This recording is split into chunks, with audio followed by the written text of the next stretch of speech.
while laying in her bed, the cracks overhead more and more looked like a camel.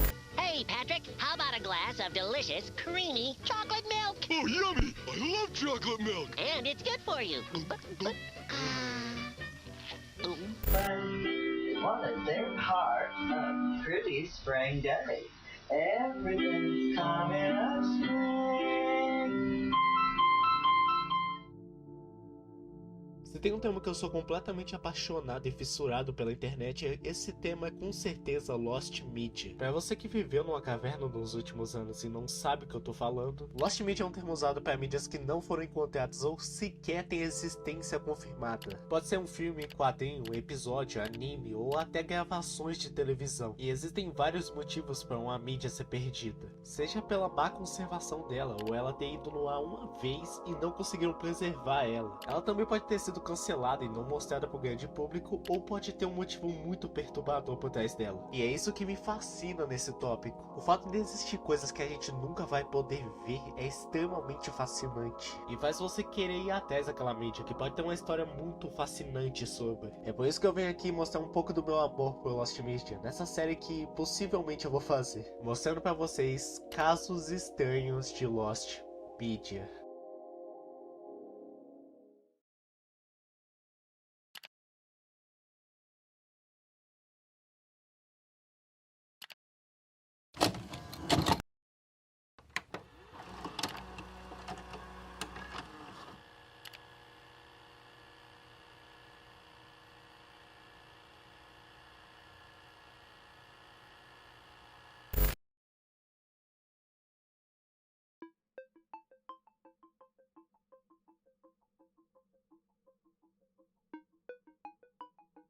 Pensa comigo, você é uma criança no início dos anos 2000 e seu pai acabou de chegar em casa com um novo computador. Ele não é um dos melhores computadores até para a época, mas ele servia para sua funcionalidade. Um dia seu pai deixa você mexer no computador e, curioso, você decide pesquisar por jogos. Como esse computador não é dos melhores, ele com certeza não rodaria jogos mais famosos dessa época, como CS, Diablo e Half-Life. E eu duvido que você também sabia como baixar esses jogos. Então, como último recurso, você recorre para o seu navegador.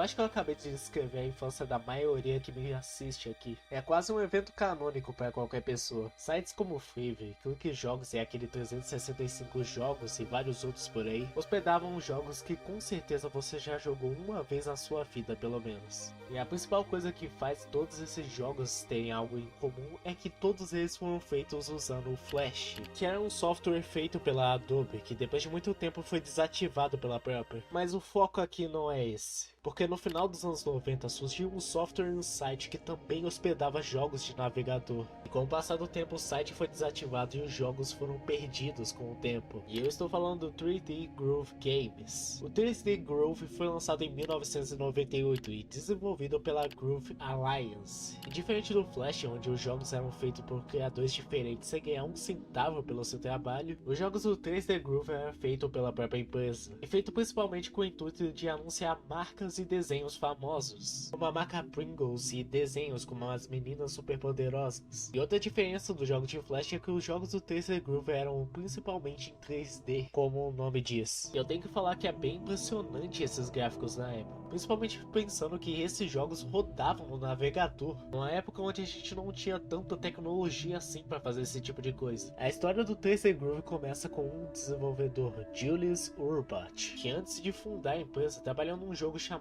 Real Pool, um jogo de sinuca 3D bem básico. Esse jogo servia para rivalizar com outra série famosa de jogos de sinuca, a Virtual Pool. Real Pool conseguiu ser publicado pela Microsoft e depois de um tempo conseguiu um port para Windows. Pulamos agora para 6 de julho de 1998 e agora com Peter Laufenberg e Chris Kantorowicz foi fundada a Groove Alliance. E a primeira estratégia do estúdio foi pegar alguns assets do jogo Real Pool e lançar uma demo do jogo, tornando ali ali o primeiro jogo a usar a engine da 3D Groove. A intenção dessa demo, como todas as demos, era para vender o jogo original. E parece que eles conseguiram, porque segundo o próprio Laufenberg, o jogo conseguiu um total de 6 milhões de jogadores, lucrando aproximadamente 4 milhões de dólares para o Groove. E mais tarde os acessos desse jogo foram reutilizados de novo para outro jogo da Groove, agora promovendo a Jack Daniels. Já em 30 de julho de 1999 foi lançado o segundo jogo da Groove, apelidado de Skydive. O jogo foi publicado pela EA Games, usando o selo deles Gonzo Games. Esse jogo na época recebeu muitas críticas negativas, a GameSpot considerou ele um dos piores jogos do ano, mas isso não desanimou a Groove Alliance, já que logo em seguida ela fechou uma parceria com a Shockwave.com para desenvolver agora vários outros jogos, e o que vale mais destaque é o jogo deles chamado Tank Wars, um jogo básico onde você dirige um tanque e tem que destruir outros tanques à sua volta. Esse jogo conseguiu um total de 1,5 milhões de jogadores por mês, se tornando um absoluto sucesso para a Groove. E nos anos seguintes, a Groove se consolidou desenvolvendo jogos para empresas grandes, com grandes IPs na época, como a Disney, desenvolvendo jogos com grandes desenhos do Disney Channel na época, como Kim Possible e Jake Long e o Dragão Ocidental, com a Nickelodeon desenvolvendo jogos do Bob Esponja, Dora Aventureira e Jimmy Neutron. Mas tudo isso acabou em 2009, quando o site da Groove Games foi fechado, e assim deixando vários dos seus jogos como Lost Medias. Logo em seguida, a Groove Alliance foi renomeada como Otoy, e em vez de desenvolver jogos, o foco agora é o seu novo software. O software com esse nome aqui, porque eu me recuso a pronunciar isso e eu erro toda hora que eu tento. Esse software tem o foco de fazer gráficos fotorrealistas usando modelagem 3D. A principal explicação para o fechamento do site, segundo Julius Urbach, é que agora o foco seria todas as prioridades da Otoy. Isso era mais importante do que trabalhar nos jogos da Groove Games. Mas isso não é o fim de tudo, porque graças ao trabalho de certas pessoas, a maioria dos jogos da 3D Groove finalmente foram recuperados. E você pode achar eles no archive.org ou no próprio site da Lost Media Wiki, onde eles disponibilizam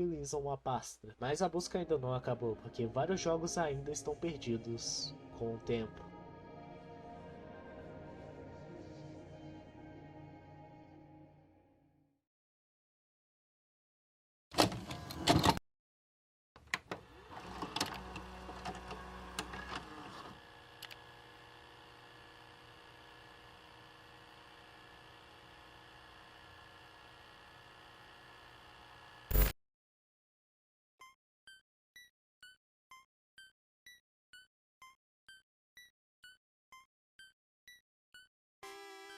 Eu acho que se existe algo na internet, vai ter uma versão de terror ou uma lenda urbana sobre. Isso é muito comum hoje em dia com os analog horrors ou universos alternativos que tem por aí. Mas vai por mim, isso era ainda mais comum antigamente. Com principalmente as creepypastas. Que pra você que é bem novo e não sabe o que eu tô falando, creepypasta basicamente são histórias de terror compartilhadas pela internet. Principalmente via e-mail e MSN. Nelas tinham histórias ou até relatos mesmo sobre algo assustador ou bizarro que estava acontecendo. As principais creepypastas que dominavam a internet nessa época eram Slenderman, Jeff the Killer, Ben Drummond ou Red Mist. Mas eu acho que nenhuma dessas lendas chegou perto de ser tão famosa quanto o Herobrine.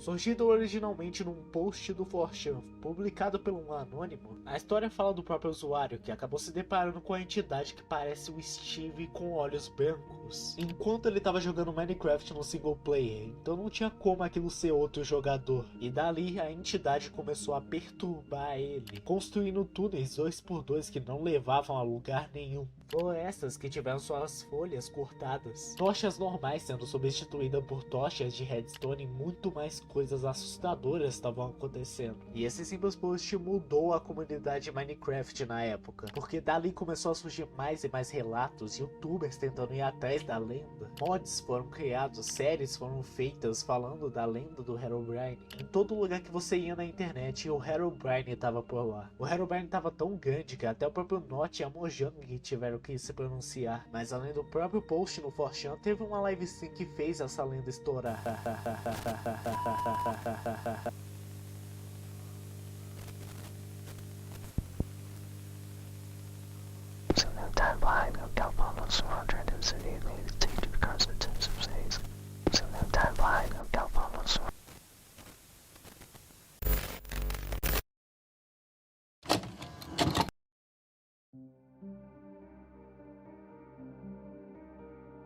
Em 2010, o youtuber Copland, que era bem conhecido na comunidade de Minecraft na época, estava navegando pelo 4chan quando ele viu um post falando da lenda do Herobrine. E dali ele começou a orquestrar uma farsa envolvendo aquela lenda. Primeiro ele tirou uma foto e photoshopou ela para parecer que o Herobrine estava no seu mundo. E essa foto começou a chamar muita atenção pela comunidade, o que fez o Copland ter uma ideia ainda maior. E em 30 de agosto de 2010, o Copland abre uma live no site livestream.com. Nessa transmissão, o Copland estava jogando Minecraft normalmente, até que isso aqui acontece. Don't you guys? Him, he is him. Ah! Corpse finding. Oh my Fuck, God. man. It was that.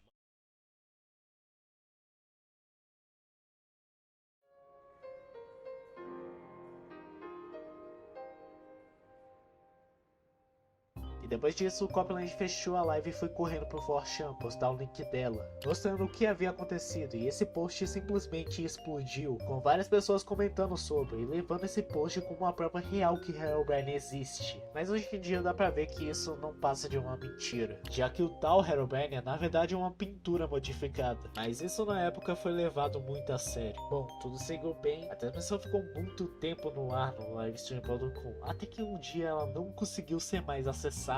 Não se sabe o dia direito que isso aconteceu, mas o relato mais antigo sobre a transmissão da Ford é de 15 de julho de 2011. As únicas coisas restantes da transmissão são duas screenshots tiradas pelo usuário Kalasmer, que foram encontradas graças a esse usuário aqui. Embora isso seja uma peça de mídia muito comentada sobre, ninguém estava interessado em ir atrás da livestream. Até que em 2015 o remake do vídeo original foi postado no YouTube, o que gerou interesse nas pessoas de ir atrás da livestream original. E assim começaram as buscas. E em 6 de outubro de 2020 o usuário QRB Studios no Reddit tentou ir atrás da transmissão original colocando a URL no Wayback Machine, mas ele não teve nenhum sucesso com isso. Ele tentou recorrer ao Reddit, mas isso não gerou nenhum resultado. Até que o youtuber Enderboys25 fez 2 vídeos sobre esse assunto, o que fez ele descobrir outra screenshot da livestream. E depois disso ele conseguiu o próprio contato do Copland, e juntos eles tentaram recorrer ao próprio livestream.com para ver se eles recuperavam a live.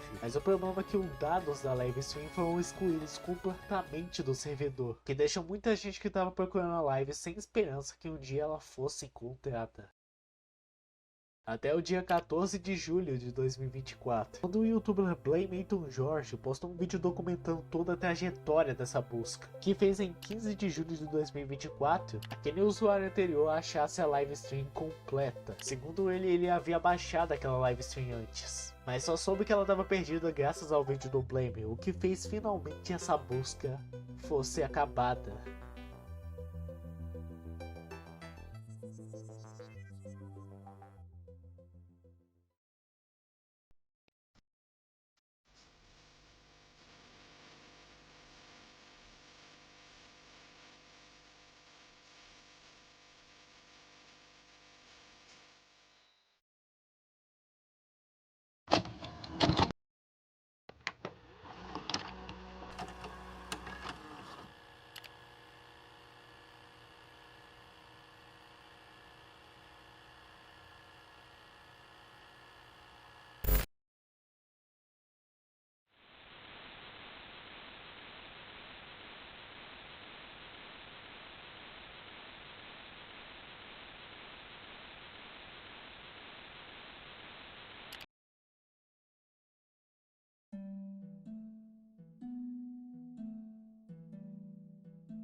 Se tem uma coisa que dominava os anos 2000 e 2010, essa coisa com certeza é os MMOs. MMO, ou Massive Multiplayer Online Game, é um gênero de jogos que se baseia muito num mundo grande com vários jogadores online simultaneamente. Nesse tipo de jogo, a interação com os players é muito essencial. Os maiores exemplos que a gente tem de MMOs são World of Warcraft, Clube Penguin, DC Universe Online e Tibia, além de vários outros que tem por aí. E com o sucesso desse gênero, é óbvio que várias empresas tentariam fazer seus próprios MMOs. E dessa época surgiu MMOs de qualquer mídia existente. Mas meu foco hoje é um MMO muito mais específico, que foi tão esquecido com o tempo que eu vejo muita pouca pessoa falando sobre. E eu tô falando do SpongeBob Town, o MMO do Bob Esponja.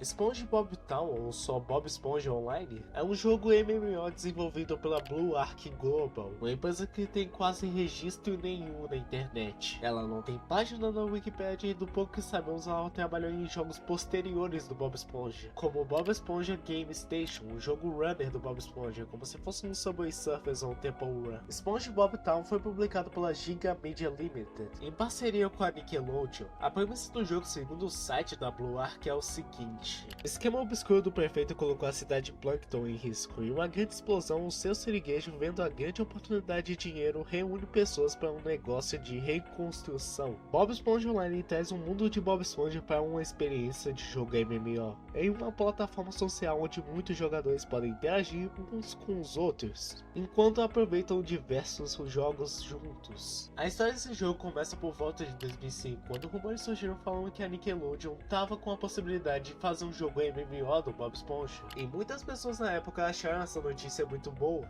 já que um MMO relacionado ao Bob Esponja é uma boa ideia. O mundo do Bob Esponja é perfeito para se fazer um MMO, e eu tô até impressionado que não fizeram isso antes. Em 9 de julho de 2010, o jogo foi oficialmente anunciado, devido a uma parceria da Blue Ark com a Nickelodeon da Ásia. O jogo em si funciona como qualquer MMO dessa época. Nós poderemos customizar nosso personagem, interagir com outros players, ter a sua própria casa, andar pela fenda do biquíni e muito mais coisa, além dos próprios minigames que o jogo tem. E o principal deles é com certeza um minigame do kart. Ele funcionava como se fosse um Mario Kart mesmo. Você poderia customizar o seu kart e correr contra outros jogadores para ver quem chegava em primeiro lugar. Um próprio negócio do Mario Kart mesmo, como você usar itens especiais para jogar nos outros players. E eu não sei se algum MMO fez isso antes, mas eu acho uma ideia muito boa de se implementar num jogo tipo desse. O jogo permanecia muito bem, até que em algum momento não especificado ele foi cancelado abruptamente e fechado seu servidor. Nenhuma das empresas envolvidas com o jogo deu algum motivo para isso ter acontecido, e o jogo nunca mais foi visto desde então e considerado uma mídia completamente perdida. A comunidade fez diversas tentativas para fazer esse jogo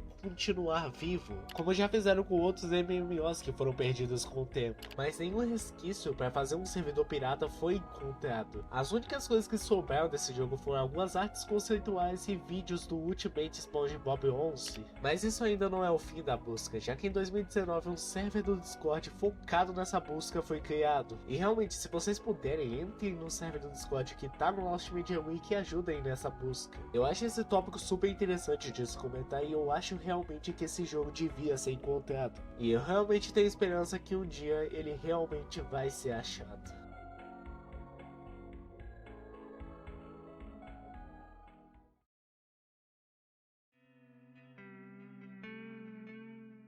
Bom, esse foi o vídeo. Como pode ver, ele deu um pouquinho de trabalho, eu tive que pesquisar e editar isso tudo, mas basicamente foi isso. Eu espero que vocês tenham gostado e adeus. Eu definitivamente não sei como finalizar um vídeo.